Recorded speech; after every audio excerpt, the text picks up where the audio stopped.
నా పేరు డేవిడ్ రాజ్. ఎలా ఉందన్న కొత్త ప్రభుత్వం వచ్చింది? ప్రస్తుతం 4 నెలలే కంది. అది అంతకుముందు జగన్ ప్రభుత్వం బాగానే ఉంది.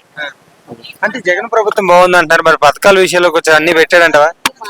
పథకాలు మా అమ్మాయిని చదివించాడు జగన్. ఫీజు రిమెంట్, హాస్టల్ ఫీజు నెలకు 4 సంవత్సరాలు 40,000 వేసాడు. ఆ గుండె ఆపరేషన్కి 3 లక్షల రూపాయలు ఇచ్చాడు.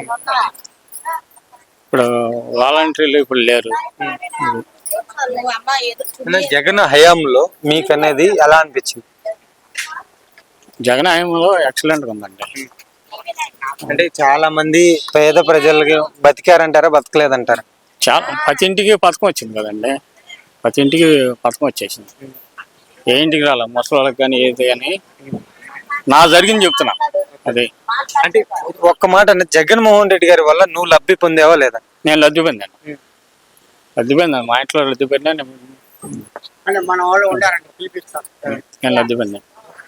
అంటే మీకు అనేది జగన్మోహన్ రెడ్డి హయాంలో కానివ్వండి, మరి ఈ ప్రభుత్వం వచ్చిన దగ్గర నుంచి కానీ మీకు అనేది పనులు అనేది జరిగినాయి, అప్పుడు జరిగినాయా లేదంటే ఇప్పుడు జరుగుతున్నాయా? ఇప్పుడు పనులే నార్మల్ గానే ఉంటుంది కదా. పనులు నార్మల్ గా. అంటే ఇప్పుడు జగన్మోహన్ రెడ్డి గారు పేద ప్రజల్ని మోసం చేశారు అని అంటున్నారు, మీరేమంటారు? పేద ప్రజలు ఎందుకు మోసం చేస్తాడు? జగన్మోహన్ రెడ్డి కాదు, పేదలకే ఆదుకుంది జగన్మోహన్ రెడ్డి. అది పేద ప్రజలకు న్యాయం చేశారంటారా? న్యాయం చేశాడు. ప్రతి ఇంటికి పథకం ఇచ్చాడు, అన్ని ఇచ్చాడు. అది మరి ఇప్పుడు ఏం పథకాలు నెరవేర్చారంటారు? పథకాల గురించి మరి ఇప్పుడు ఏమైనా వచ్చాయా? ఇప్పుడేమి రాలేదండి.